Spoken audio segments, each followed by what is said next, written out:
bits we can receive successfully, right? And basis that runtime in Dash, you have to decide what to request next, right? So we wanted to do a client side or client driven streaming based on the quality of service or based on the quality of experience, right? So this was the motivation of this work. Again, please note, these two terms are used interchangeably a lot, but quality of experience is not the same as quality of service. Quality of service is objective metric. What is the encoding rate? That is QS. But for different encoding rates, the perceived quality of experience at the user can be drastically different, because it is not just a function of the encoding rate. I'll give an example. HD content, if you are playing on your phone, it will look better than 360p, right? But what if for HD content you have to wait 4 minutes? After every 1 minute of video you wait 4 minutes and then the HD content plays. Compare this with a 360p which is continuously playing. Some of us will prefer continuous 360p. Some of us will be like, okay, occasional jitter is okay, but not a jitter more than 1 second. So now it is becoming subjective. There is no one unique way of saying which one is better quality of experience, and that is why the overall quality of experience or the perceived quality of experience is subjective in nature, whereas the quality of service is pretty objective in terms of your mathematical formulations. You can come up with a number that this is the quality of service for these kind of renderings, right? So motivated by this, we wanted to find a way to characterize quality of experience for Dash users on wireless devices, right? Where again, it's a function of your video in terms of resolution, in terms of bit rates. It's also a function of the memory. What has been my experience for past 3 minutes of this video? How comfortable I have been watching it? Was there a jitter or not? Was there a playback or not? All of that keeps on adding to the perceived video quality, right? In terms of quality of experience. So we tried to come up with the perceptual QAE model, which was based on machine learning. So this is slightly different from whatever we have discussed so far. So far what we discussed since morning was a very objective way of using machine learning. Tell me the location, tell me the angle, tell me which object it is precisely, or 97% accuracy. Now I am saying for an experience, we want to model this experience using machine learning, right? So that is why I included this also, just to give a different flavor, right? So perceptual quality of experience in the context of streaming, video streaming, is non-linear. It's not a linear fashion. It's not that if a 1 second jitter occurs, my perceived quality of experience is X, and if a 2 second jitter occurs, the perceived quality of experience is 2 times worse. No. It is non-linear in nature. It's also a function of the memory, what has been the playback so far. For that matter, I would also go to the extent it is also a function of the content. If you are very happy with the content so far and slightly things are going bad, okay, you'll bear with it. You will still hold the phone and say, okay, let me wait for my reel to complete.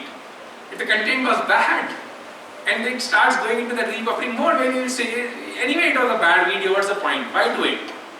Right? So there are various factors which are subjective, which contribute to this perception of the quality of experience. So we wanted, and at that point of time, we looked at the study of state of the art, and we said, okay, source video quality, time varying quality, and rebuffering. These three are the key factors which affect quality of experience. Ours was amongst the first works on rebuffering. Actually, that is the part where I contributed. Because Professor Sumona is an expert in image processing and video processing. I am not from that background. I am from wireless. So I was able to help model the rebuffering part in the network better and capture that in our machine learning model. Right. So, sorry. So this is just an example of the thing that I was mentioning earlier, that from an objective perspective you can have pristine video. So I have taken images here. In interest of time I am not going to play the videos, but you can have a pristine video. From that I have taken an original pristine snapshot at the bottom of 400 kbps rendering and a 100 kbps rendering, right? So the time varying subjective quality, there was a work available at that point of time by Soundararajan and Babek, and Chen and others, they looked at how to capture this time varying video quality using machine learning. This work was there, but they were not capturing the subjective part of it, which probably we try to do. So databases are available, like live QA database. Now I think live version 2 is also available. At that point of time it was just live QA. So we looked at how to capture using this subjective video quality and the rebuffering instances and train a machine learning model, and then try to predict at the current point of time what is the quality of experience for the end user, right? So as you see here, there is a quality varying video. The quality can be varying for a number of reasons. The content is changing, rebuffering is happening, rate is changing, all of them can contribute to quality variation in the video. But can we use a STSQ prediction engine, predict the STSQ, which is in some sense a number for each of those segment representations. If you recall here, for each of these segments I can try to predict a STSQ in some sense, right? Then use it to train a dynamic system model of TVSQ, which is time varying subjective quality, and then predict this time varying subjective quality. So here the ML part can come here, the ML part can also come in the STSQ computation because it's a non-linear input, right? I think for us we focus more on this one, but there are works now which have looked at all of them together. Just to give you some perspective compared to the existing state of the art, let's pick one parameter, let's say RMSE. So for RMSE, ours was the smallest, 6.7 in terms of the predicted value. Again for this, sorry.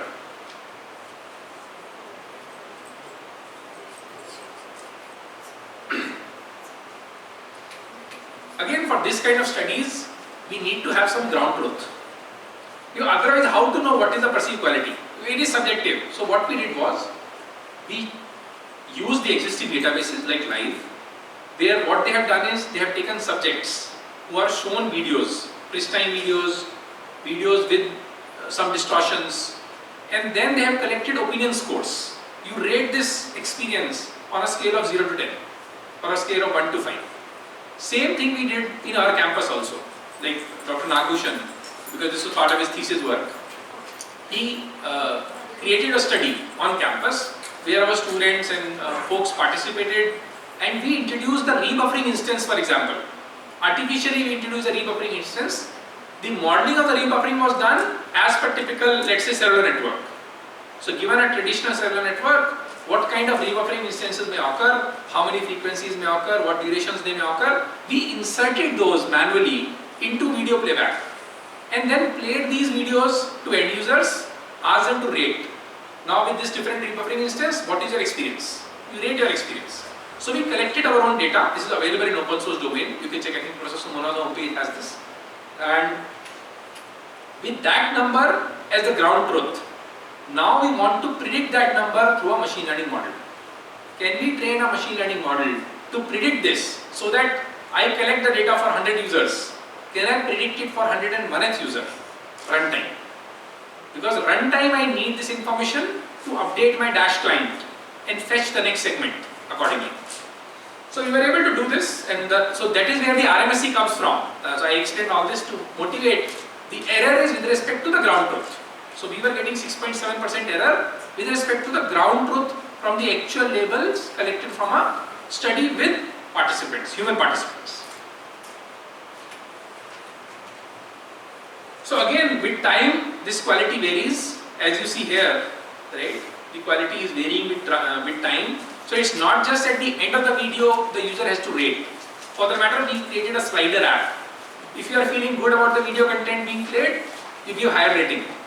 Runtime, you are feeling bad, you decrease the rating.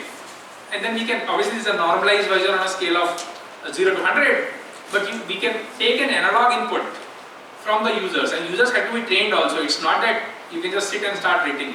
We first do a sample study. We tell them, okay, you watch this video, and if you are liking the content, you give a higher rating. If you are not liking, if your quality of experience is poor, you reduce the rating runtime. Right? With that, we were able to collect this ground truth, which is the blue curve. And it's not just us. Like the live database also has similar values now available in version 2. And we also inserted rebuffering. Rebuffering was the novel part. It was not available in live. So we manually inserted in videos and collected the ground truth for ourselves. Post this study or parallel to study, very difficult to predict because papers came almost around the same time, which happens a lot in research. Now there are other works also which look at rebuffering, but ours was amongst the first ones, especially from data perspective. Data with rebuffering instances embedded in the collection of the ground truth itself. So as you see here, there is a playback state, there is a rebuffering state where the QA is going to drop, and then again there is a playback state where the QA may vary, it will increase. And this drop is what we try to model. Plus, in playback state also we try to model it using a machine learning. And we have used various ML models, like I think we started with SVM and then we went on to LSTM and various other models. I will not go into all those works because again, this is somebody's thesis, right? So I can have a 2-hour session easily on only this work. But in interest of time, I just give you an overview. So we applied different ML models and we were able to get reasonably good accuracies in terms of prediction of the continuous quality of experience with rebuffering instances in video playback. And the study was done as per ITU-17 recommendation. So we followed the scoring methodology as per a standard way of doing it. Like it's not that we designed the study completely based on our understanding. We followed the explicit way of collecting and evaluating such scores as per ITU-17's recommendations. In interest of time, I'll quickly go through this. So this is the LSTM base. So same thing, instead of SVM now you can use an LSTM, and then again we have the STSQs and as the input. You can have playback indicator, you can have time elapse, last rebuffering as features in some sense. And basis this, now by the time we finished the second work, which was the LSTM work, there were other works also which looked at rebuffering. So there was this RSS QE, NARCS QE and all, and as you see here, we are doing much better in terms of, and we can vary the VQA, the video quality also, we can measure it in terms of STRRID, MSSIM or NIQE. We were able to perform probably the best at that point of time. I think these numbers are now obsolete. There would definitely be somebody doing better. But at that point of time, we were able to get best LCC, SROCC and the RMSC. Right. So that was the second part or the second use case that I wanted to highlight. First one was localization and classification of objects using wireless networks. Second one was perceived video quality. Right. The third one that I want to focus on is green communications, an application of machine learning in the context of green communications. Right. I will very briefly highlight what is green communications and why is it important. Like why should we be discussing about it. So as you recall, we had a brief discussion about this in the morning first half also. If you look at the energy consumption, the actual energy consumption globally in terms of terawatt hours or the percentage share also, if you look at the percentage share, it was around 10% already in 2018. Of all energy consumed globally, communication or ICT, both communication and information technology, together consumes 10%. Already it is consuming. To give you an idea, airline industry is less than 1%. So all the aircrafts everywhere on the globe, I think probably 0.5. That is the amount of energy consumed by the whole airline industry globally. ICT is 10% of all energy consumption. So it's a very big chunk. 10% is huge. And it's predicted to be 20%. It's predicted to double by 2030. Right? Huge chunk of energy going into information and communication technology. Within this, I think communication technology is a key culprit. Again, out of that 10%, I think 3 or 4% at that point of time in 2018 was from communication. Cellular networks, Wi-Fi, all of this together is around 3%, 2 to 3% of global energy consumption. Right? Again, a big number. Although 2% looks small, but when you look at it from an overall perspective, it's thousands of terawatt hours. Right? So even if we can make or save 5% of it, it would be equivalent to some countries, not India, some smaller countries energy consumption. That is the scale we are talking about. It is a huge impact. As you see here, within ICT, data centers and network infrastructure, again this is a 2022 study. So currently they are almost equal. If you look at it in 2018, network infrastructure was more, it was consuming more energy than data centers. As we move to 2030, maybe it will be slightly reversed. Here it is 50% network, maybe 40% data centers. By 2030, definitely I think 60% would be data centers. The way machine learning is evolving, a major chunk of energy consumption in ICT is going to be in data centers, right? But network infrastructure will not become 5 or 10% because communication requirement is also explosively increasing. Everybody is using 4G, everybody is using 5G. People are talking about vehicle-to-vehicle communication. People are talking about IoT. Now people are talking about Internet of everything, not just Internet of things, Internet of everything. You have humans also, things also, servers also, everything coming together. All of this is going to add up to this budget or this requirement of energy. It's going to increase only. On an absolute scale, it is definitely going to increase. So if we can minimize some of this energy consumption, it will have a significant impact on us as a society, right? Again, these are just some studies where people are looking at different goals in terms of sustainability and energy consumption reduction, especially for example for cellular networks, is one of the key goals. As you see here, between 2006 and 2020, again this is a third party study, Vodafone has reduced the amount of CO2 it emits as an entity by 50%. Right? But please note, this is just a percentage, 50% they have reduced, but the energy consumption is still increasing every day. So we need to do more. We need to do more to minimize energy consumption in ICT in general and in communication in particular, because that is a domain I work in. A parallel work can be done on green AI or green ML, where you try to optimize the models in terms of the energies consumption of the models, minimize that. Right? But then probably I am not the expert, so I will not hint in that direction. Coming to 6G, now there is a lot of research happening in the 6G context for green communication. We can have 6G in terms of the cellular networks, 6G in terms of IoT or machine type communications, and 6G in the context of competition oriented communication, right? I will focus mostly on the first two because I work in that domain, so I will give examples from our own studies or from third party studies in the first two domains. Again, within cellular networks, there are three components. There is a core network, there are these base stations, the towers that you see deployed everywhere, and there is phone, right? Energy consumption has to be optimized or minimized at all three levels. But I will focus mostly on examples in the last two because I work in radio access network, so I will focus on base stations and user equipment. A similar study can be done for the core network also.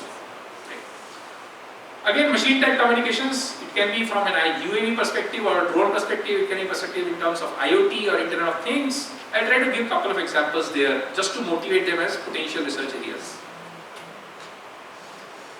So as you see here, this is a traditional cellular network. You have a tower, a macro base station, you can have ENBs or you can have small cells, and then you have various mobile phones connected directly to the tower or connecting to these small cells, right? Now, how do we apply ML in this context, right, to make it greener or to improve the energy efficiency? Please note, you can collect network level information at the macro base station. This includes information about the base station. This also includes information about the phones. Each and every phone that is connected to this network is continuously sending, every 10 milliseconds it is sending an update back to the base station. This is my current state in terms of communication, right? And that can be optimized.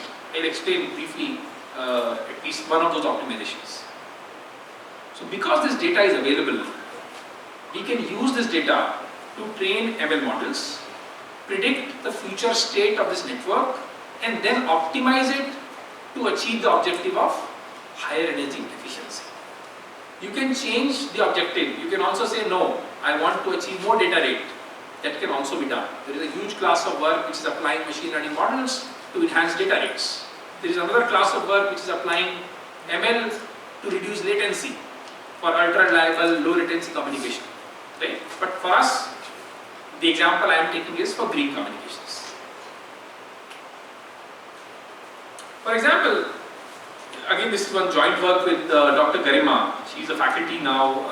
She did her postdoc with me, postdoctoral fellowship. She is an MPDF fellow, and Dr. Yogita finished her PhD with myself, and Dr. Ankit is a faculty in IIT Jammu. There is a collaborative work with all of them, where we looked at if you have multiple base stations and you want to switch off some of these base stations to save energy. Okay. Why would we do this? So we can do this base station sleeping because user load is changing dynamically. I'll give you an example from Gachibowli, next door neighbors for you guys. There are these huge number of offices. There are people who work there 24/7, right? But there is this huge chunk or a majority chunk which comes at 9 and leaves by 5 on working days. So if you plot the traffic load for Gachibowli base stations, pick any base station in Gachibowli, the traffic load would be very high in office hours, 9 to 5, and very low in off-peak hours. To the extent that in office hours, regular macro base station cannot meet the demand. And that is why if you see sometimes when you are traveling on the road, there is a lot of traffic. Although signal strength is good, you are getting those 4 bars, but data is not coming. Have you experienced? Anybody who has experienced this? Good. So this experience is happening because network is able to listen to you, you are able to listen to the network, but the network does not have resources to meet the demand. Everybody is trying to run a video, everybody's phone in the background is doing WhatsApp update, Facebook update, Insta update, Twitter update, all of that together. So from a data perspective, it is too much load for one base station. And that is why people deploy these small cells. You take these small cells, you pipe some of the demand or satisfy some of these demand from these other base stations deployed. But these small cells are for peak deployment, or actually they are never done for peak deployment also. They are done for slightly less than peak deployment. So up to 80% maximum traffic they will support. After that, performance will start deteriorating. Right? So now what we want to do is 9 to 5, these small cells should be open. They should be on. But 5 o'clock in the evening till 9 o'clock in the morning, we can put some of them in the off state to save energy. This can be done. Now this 9 to 5 is a very crude example because there are companies where people are working in BPOs and TPOs, in data centers, where some of them are working 9 to 5, some of them are working, let's say, afternoon 2 to evening 10. Some of them are working night time 9 till morning 6. So shifts are changing. So now can I apply a ML model and estimate this demand, train a ML model, estimate this demand, and then based on the prediction of this ML model decide this is going to be the typical traffic. Probably I should keep these many small cells on and switch off these many small cells. That was the motivation of this work. So that is one area where we can apply machine learning to predict network traffic and appropriately conserve energy by sleeping or switching off some of the base stations. Right? From an unsupervised learning perspective, how many of you are from communication background? Anybody? No, okay. I accordingly try to repurpose the example. In 5G itself, the phone has the capability to parallelly connect to more than one base station. It's called coordinated multi-point transmission. So if you have a phone, 5G phone, potentially it can receive data simultaneously from 2 base stations. That option is there. But which 2 base stations? If there are 50 of us in this room from same operator, let's say, hypothetically, let's say, let's pick Vodafone. We already done Airtel and Jio. Let's say all of us are connected to Vodafone, right? And there are 2 base stations of Vodafone, but not all users need connection from 2 base stations, right? So how many users should connect to which base station? So we can do a clustering algorithm and we can decide, okay, maybe cluster these base stations in these smaller subsets and then serve so many users through these base stations, right? So this kind of clustering algorithms can be applied. Again, learning based clustering can be applied in the context of user association, in the context of base station clustering also, right? From a reinforcement or dynamic learning perspective, as I mentioned in the initial part of my talk, it can be done for spectrum sharing, right? It can be done for base station association. It can be done for dynamic parameter optimization. For example, if handover is happening, you want to optimize certain thresholds for the handover. All of that can be done using reinforcement learning based approach. In interest of time, we'll try to simplify this a bit as to the best of my capability. So please note your phone has a sleep mode. If you are not using the phone goes to sleep. I am not talking about the screen. Screen also has a sleep mode which can be optimized. So you can run a tiny ML algorithm in your phone to optimize for what duration the screen should sleep, or for what duration actually the communication part of your phone should sleep. Again, if you look at phone as a device, we have discussed the base station part from energy consumption or green communications, right? From the user equipment or the phone side, the communication module, apart from the screen, is the maximum energy consuming module. If you divide the power or the energy across different things like memory, CPU, communication part, and the screen. But of course, screen is the maximum. Screen is the biggest culprit because every phone has touch screen now. Anybody using non-touch screen phone? How many of you have used ever a non-touch screen phone? Generational shift. I have also used. So, yeah. So touch screen obviously it consumes a lot of energy. Right? So if you are using touch screen phone, screen is maximum. Then probably the communication part. But this communication part has a sleep mode which is already available even in 4G phones. 4G phone also, it does not continuously communicate. If you are not using the phone, if the touch screen is not on, there is the sleep mode as you see on the screen. The phone switches off, the communication part only it switches off to optimize or save, conserve power or energy. And then every time it wakes up, it will do some sort of setup and registration with the base station. Essentially it's a handshake. Every time it wakes up, it will say, hello, base station, I am so and so number phone, this is my SIM number, allow me to receive data, if there is any data for me, please give it to me. And then this data exchange will happen, which is represented here as M2M, both direction, uplink and downlink. And then it can again go back to sleep, right? Now in 5G, in LTE MTC, there are two key advantages. One, the sleep cycle is relatively longer, unlike a 4G phone. In 4G phone, it is 2.56 seconds only, 5-6. The phone's communication part can only sleep for 2.56 seconds. If it sleeps any longer, or if it misses any of these tau signals, you will go out of coverage, right? So this has been relaxed in 5G, especially for machine type communication, where now the communication part can sleep for minutes. For a few minutes also, if there is no data to transmit, probably there is no data to receive, the device communication component will sleep. This will save significant amount of energy. But because it can sleep from few seconds to few minutes, now you have to decide. You can train a model to predict for what duration this device's communication component should sleep. And this can vary. You can have an IoT device which is a smart meter. Smart meter has to take samples every seconds. Every 1 second, maybe 2 samples at least. So it can sleep not more than half a second. Because it has to take those samples, it has to communicate them. But you can alternatively look at a structural health monitoring sensor that is deployed in concrete. Now structural health in concrete will not change in few minutes. For that matter, it will not change much in an hour also. The way it evolves is, first there are going to be micro cracks.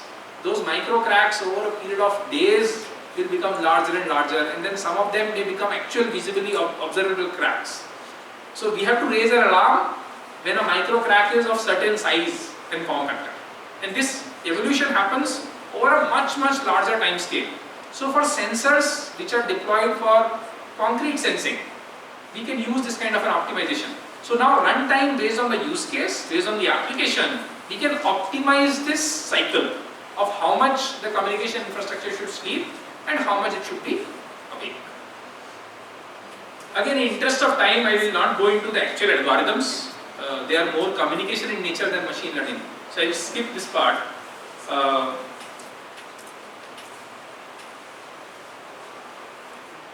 and come to maybe this one I will highlight. So again, this is a joint work with Dr. Yogita.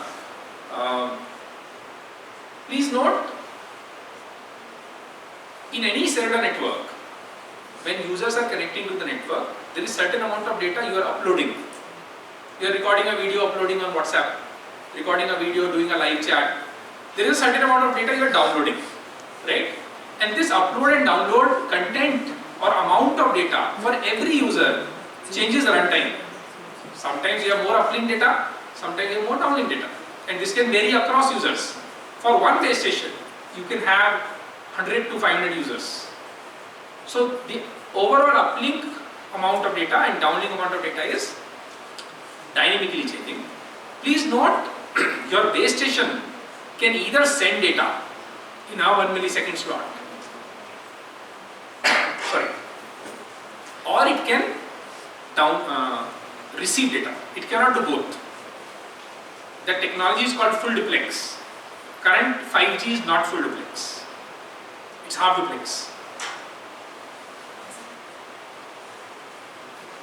Sorry, half duplex in the sense, in time, for example, we can reserve certain amount of time for downlink, we can reserve certain amount of time for uplink. Thank you. So we can have something called as dynamic TDD, dynamic time division duplexing in 5G domain.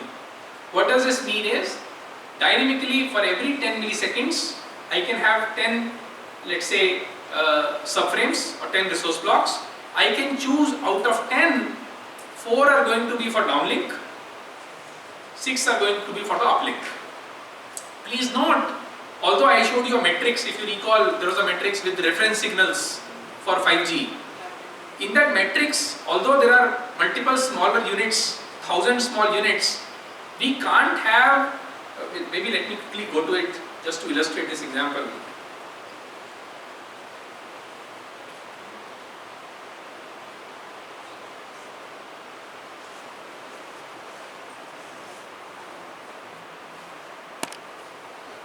Just one second, sorry. Yeah, this one. So if you see here, if a base station is transmitting in any of these blocks, right, then user cannot transmit in the same block because the powers are highly asymmetric. The base station transmits at 40 watt, ballpark, 35 to 40 watt. The user equipment of the phone transmits at 0.5 or less than 1 watt. So there is a 40 to 80 times power difference between base station and user. It's akin to saying, I am speaking here with this and you start speaking softly. And we are both talking to somebody at the corner of this room. Whose signal will the person receive? But of course, 40 watt, the larger power, right? So that is why we are using duplexing, half duplexing, either in time. So we will say, okay, first slot, all of these are for base station. Next slot, all of these are for user equipment of the uplink. So we can do this in time. We can also do this in frequency. We can say, okay, 50% of the sub-channels for downlink, 50% of the channels for uplink, right? But in the example that I was portraying there, it was for time. So in time, we are dynamically allocating all the resources for downlink from base station to user, or dynamically allocating resources for uplink, right? So now, again, the traffic is going to evolve runtime. Just like for video perceptual quality, we try to estimate what is the current quality of the user and predict it using a machine learning model. We can do the same for TDD. Dynamically, can we predict how much traffic is going to be in the uplink, how much traffic is going to be in the downlink. And then you can take any of those machine learning algorithms and try to predict this runtime. But of course, please note, this will change because user profiles change. Like for students, there will be a typical profile. When I say typical profile, again I am generalizing a bit. like this much proportion at a time there is upload, or this much proportion at a time for a download. For example, let's say my profile as a device for my mobile phone, most of it is download. Rarely I upload. Today for a change I uploaded the presentation slide, that's all. But by and large mostly I am receiving. Please note, when you are sharing on WhatsApp server, received message, that is not upload. Because that is just forwarding, so it is going from their server only. You are just telling them to send from the server. Actual communication is not happening. Actual communication is you record a video, or you download a video in your phone and then upload it to some other server, right? So now we can learn these profiles, characterize each user's device, and based on each user's profile in the vicinity of a base station, decide these are majority downlink users, let me give 9 out of 10 slots for downlink. Or these are majority uplink users, let me give 5 for uplink and 5 for downlink, for example. So at runtime we can do and apply machine learning to predict based on each user's uplink downlink data profiles. Okay. So those are some of the works that I wanted to highlight in terms of energy efficiency and communication or application of machine learning in communication. We can also have different approaches to this. Instead of using just deep learning or supervised learning, we can also use one-step or two-step approach, in particular in communication. For example, here, for the same base station switching policy, the sweeping one that we discussed, that you can switch off some of the base stations which are less loaded. We can either have purely a CNN based architecture, let's say, or what we can do is we can take the CNN, take the output predicted traffic from the CNN and pass it to a traditional mathematical model. Because in communication at least, there are also these mathematical models which are already available, which have evolved over past 50 years or more, which very accurately predict the traffic, or given a prediction of the traffic, which are able to predict a switching policy for the base station. So we can marinate the two. You can take off-the-shelf mathematical models and then combine them with your machine learning model. Use the output of the machine learning model as an input to these mathematical models to further enhance performance. So such works are also happening. For example, Mao and others have done this for green communications in this particular work. We can also look at transfer learning. This again we briefly touched upon in the first half. We were looking at zero shot, domain generalization, domain adaptation. So let's say you have a source scenario from a communication perspective, and then similar to that you have a target scenario which you want to predict a communication parameter for. So we can do the training in the source domain, slightly update the parameters, use some target domain information, but you don't have to collect all the labeled data set for your target domain. So that way you can even apply to a certain extent domain generalization that we discussed in the beginning part. That is precisely a topic that we are currently working on. How to apply domain generalization in the context of wireless networks. There will be a step maybe ahead of what is there already in this slide. Right?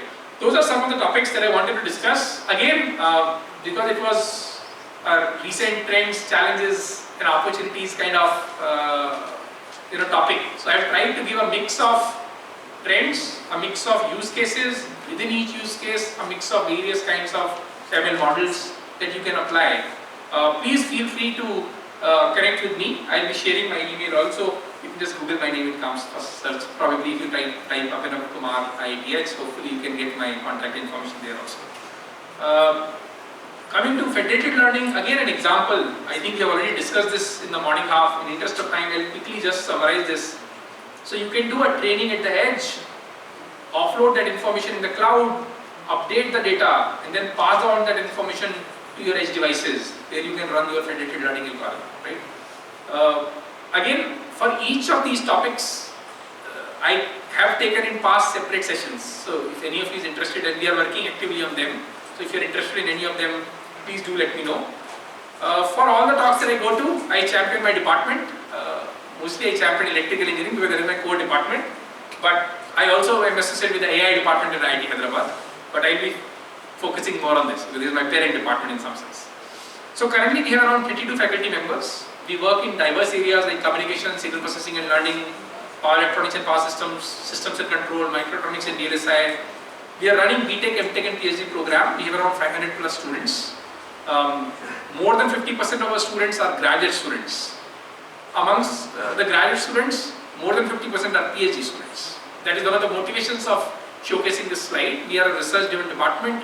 If any of you or anybody you know is looking to pursue a master's or a PhD, do reach out to us. We are always looking for good students. We get a lot of applications every year, but we are not able to get a lot of good students. Number of applications not the same as number of good students. Right?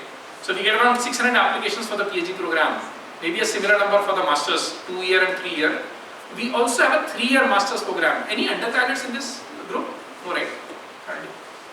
Maybe you can pass on the message because your institute is running an undergrad program also, right?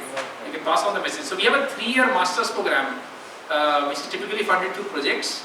We also have a PhD program in each of the specializations that I mentioned, including AI. I am also associated there. So if you are interested in a PhD in AI or associated in a PhD in communication, signal processing and learning, please do apply. We have reasonably good amount of funding available. Mostly we are not able to fill the seats. So every cycle we have around 20 odd positions, hardly 10 students we are able to select out of 600. There is typically a shortlisting based on either your GATE score in ECE or your MTech percentage, or a combination of GATE score and MTech percentage, or if you have a work experience, we relax some of those percentage criteria also. So it's a pretty generous shortlisting criteria.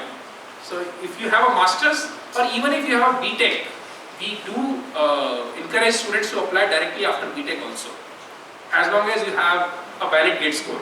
Score need not be high because shortlisting criteria is maybe your BTech percentage, as long as you have a GATE score. So you have to qualify GATE in one of the required streams. We also have generous funding available over and above the MHRD. So MHRD I think is around 38,000 now. I think it was recently increased. It was 30, 40, ballpark 40, 42. Yeah. So that is anyway available. We also have a lot of project funded PhD positions. We are regularly getting PMRF fellows also, which is around I think 70 or 80,000 a month. Currently I myself have 2 PMRF fellows, one in EE department, one in AI department with me. So we are actively applying. It's a competitive scheme, but we are applying and a lot of our students are getting it. So please, I encourage those of you who are considering a PhD, please apply. If you need any assistance, in any guidance in the application process or anything, please feel free to connect with me. That's my email address. I may not reply within the same day sometimes, but I will reach out to you. Maybe it will be a delayed kind of a system, maybe 2 days delayed, but definitely I'll respond. So please don't hesitate to re-email me if you don't get the response the first time. Feel free to connect with me if you want to collaborate. I actively promote collaboration between our students and people outside the IIT-H. So for the matter, a lot of works that I presented, you would have seen there are colleagues from other institutes or students from other institutes also that I have collaborated with in the past. There was a generous introduction of mine in the morning about the students that have graduated. Out of 6 PhD students that have graduated, 2 are in collaboration with others in my institute and 2 are outside IIT-H. So I am co-guide in some sense there. So I am open to any sort of collaboration as long as it is in the broader domain of either communication or machine learning and all. So please feel free, and I look forward to collaborating at least with some of you. And thank you again for this opportunity to interact. It's always a pleasure coming to this campus. Thank you. Thanks a lot. I would love to take any questions, anything, any feedback.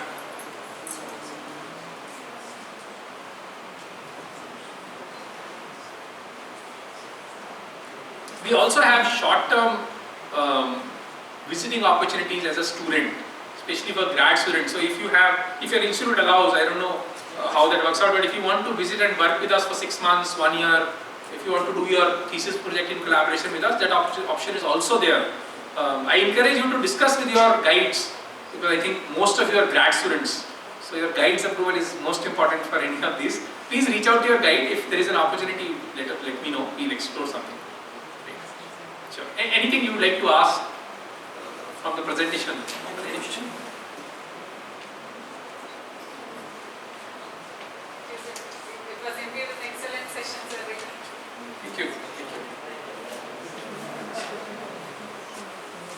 If not now, feel free to come and meet me now just after this also. Sure. Thank you. Thanks a lot.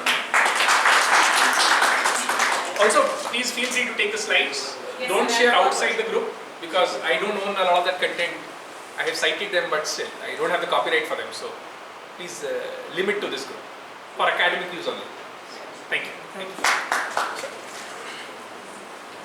First of all, thanks a lot to Dr. Abhinav Kumar, who has been here for today's session, and it's a long session, and perhaps you have been benefited.